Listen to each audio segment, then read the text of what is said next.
Ever started a hobby and given up before you even really got going? Just ask the Learn to Speak French books propping up my office desk. Now think about doing that, except for a fully fledged video game console. If you look deep into the history books, you'll find some consoles that released to no fanfare at all and a non-existent library to boot. Here are the top 10 consoles that barely released any games at all. Crashed Ferraris, excessive celebrity parties, the Swedish Mafia. Welcome to the history of the Gizmondo, the worst-selling handheld console in history. The Gizmondo had high expectations before its launch to a very extensive feature list. It was able to play games, music and movies, in addition to GPS, camera and messaging features. The Gizmondo was meant to truly compete with Nintendo and Sony. In one of the company's extravagant marketing promotions, they held a party at London's Park Lane Hotel, paying for many celebrities like Pharrell and Busta Rhymes to attend. Later, company CEO and Swedish Mafia member Stefan Eriksson crashed an Enzo Ferrari, reportedly owned by the Royal Bank of Scotland. This led to further police investigations in which he would end up serving time for embezzlement, extortion and aggravated assault, the latter for pouring petrol on a target of his debt collection services. Grim. On the gaming side of things, the console barely released 8 games and sold less than 25,000 units. With a highly avoidable price tag of $400, the Gizmondo sent Tiger Telematics into bankruptcy after amassing $300 million in debt. Did you buy a DVD player in the early 2000s? Well, then you might have also inadvertently purchased the Nuon too. The Nuon was a DVD-based video game add-on for Motorola, Samsung, Toshiba, and RCA DVD players. The Nuon chip also let you smoothly forward and reverse and zoom in and out of movies you were watching. In addition to only 4 DVDs that came out with Nuon technology, which included Dr. Dolittle 2 and Planet of the Apes, 8 video games were released as well. This includes Space Invaders XL, the next Tetris, and the only one that people seem to talk about, Tempest 3000. The Nuon did try to innovate by being a DVD-based gaming console. Unfortunately, the PlayStation 2 released later that year with the same capabilities and without having to tout Dr. Dolittle 2 as one of its defining titles. In an attempt to bring Capcom's successful arcade business to the home, the company released the Capcom Power System Changer in 1994. The system featured much of the same arcade hardware in a home-sized package, but, oddly, didn't come with a controller to play it with. Apparently, this was common practice at the time in Japan. Manufacturers wouldn't package parts that it could assume consumers would have. Nintendo sold the Super Famicom without a power supply because they believed that players still had the one from their old Famicom. So in order to play Street Fighter on the CPS Changer, you have to plug in your Nintendo controller. The CPS Changer released 11 games in all, with most of them being higher tier titles like Street Fighter, Final Fight, and Saturday Night Slam Masters. But for more than $150 a pop, forgive us if we were kept far, far away. In 2005, somewhere deep in the suburbs of Canada, Zappit released the family-friendly DVD player/video game console called the GameWave. For the low price of $99, the GameWave came with an astounding 4 controllers and gave you access to 13 party games.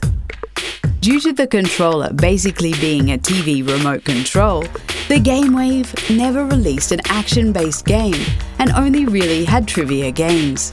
The one-party game it did have was a Mario Party imitator by Christian kids show Veggie Tales. Though there are many reasons why the GameWave didn't quite make it, we will point to using a full 20 seconds of your only promotional video being dedicated to typing your name. Let's watch it in full, together.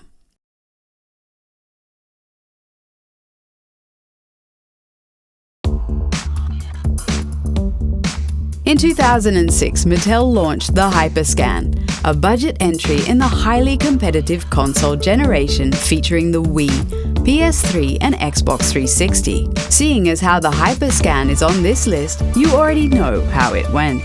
The console was priced at a parent-friendly $69.99 and was targeted at boys 5 to 9 who, quote, were not ready for high-end video games. It came out with these 5 games: Ben 10, Interstellar Wrestling League, Marvel Heroes, Spider-Man and X-Men. The HyperScan was received poorly by critics and audiences alike for its games, design and controls. But the HyperScan did prove to be influential for Skylanders and Disney Infinity by incorporating collectible and scannable cards that affected gameplay. Following 2 relatively successful years of the PC Engine, NEC released the PC Engine SuperGrafx. Meant to be a true 16-bit successor, the SuperGrafx development was rushed and only released with minor graphic and audio upgrades. Nintendo was putting pressure on NEC, touting the new Super Famicom, while NEC was stuck with a brand new yet underpowered system. The SuperGrafx was in a place no console wants to be in. The consumers can't perceive the difference in your new console, and developers won't create anything for you. The SuperGrafx was dead on arrival. NEC did manage to release 6 HuCards and a 7th game port that was limited to 800 copies in a sweepstakes giveaway. In the 90s console war between Nintendo and Sega, there had to be casualties along the way. The Casio Loopy was a Japan-exclusive console targeted completely at female gamers. The console came with a built-in thermal color printer that was used to make stickers out of screenshots. And the magical shop accessory let you capture images from VCRs or DVD players and write text on them to create even more stickers. The 11-game female-centric releases included Bow Wow Puppy Love Story, Dream Change Koken-chan's Fashion Party, Little Romance, and I Want a Room in Loopy Town. It was too bad that a system with dating sims and dress-up games never had multiplayer capability. All those games could only be played alone. There is not a more 80s console than the Action Max. Released in 1987, the Action Max was a light gun, VCR-dependent console that only the most generous of gamer would call interactive. But as the commercials like to tell you, if it were any more real, it wouldn't be a game. Which is pretty dark for a shooting game aimed at kids. In the 5, count 'em, 5 VHS cassettes released for the system, there was a police target game, an underwater Voyager game, an aerial combat game, a haunted house adventure, and a game based on the movie Blue Thunder. Each game, or rather live-action movie, had you shooting at different light targets until you reached the end of your 20-minute adventure.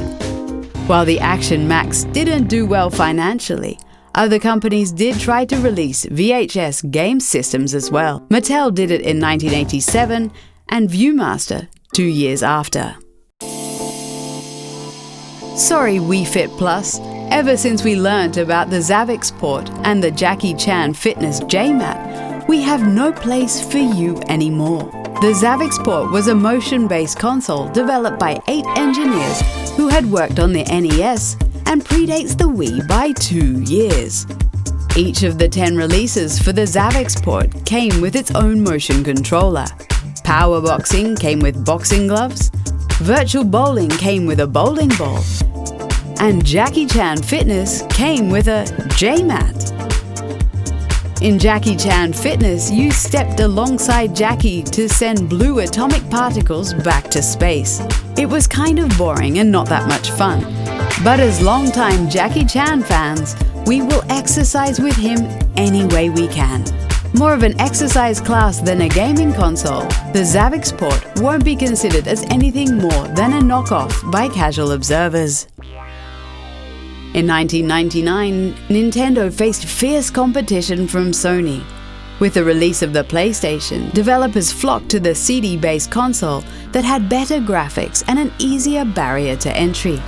For reference, the Nintendo 64 cartridge could only hold 16 megabytes, while a CD-ROM could hold 700. Chief among those moving away from Nintendo was Square, who brought Final Fantasy to Sony from there on out. So, in Japan on December 1st, 1999, Nintendo released the 64DD. Purchased with a subscription service, it came with the console, a mouse, a game every 2 months, and access to RANnet, an online service with email, chat, and a place to swap files. The 64DD was announced with more than 60 games, but only ended up releasing 9. The most important was Mario Artist, which technically was 4 separate games. In Mario Artist, you could give your favorite 64DD-based images Instagram filters, or mess around with them like you might in Photoshop. Although the 64DD was a failure by almost any metric, in developing games for it, Nintendo ended up saving many of the games as hits for the GameCube. This is a topic deep with weird history. We encourage you to give us more suggestions. But if we've already lost you to a Wikipedia rabbit hole, that's fine too.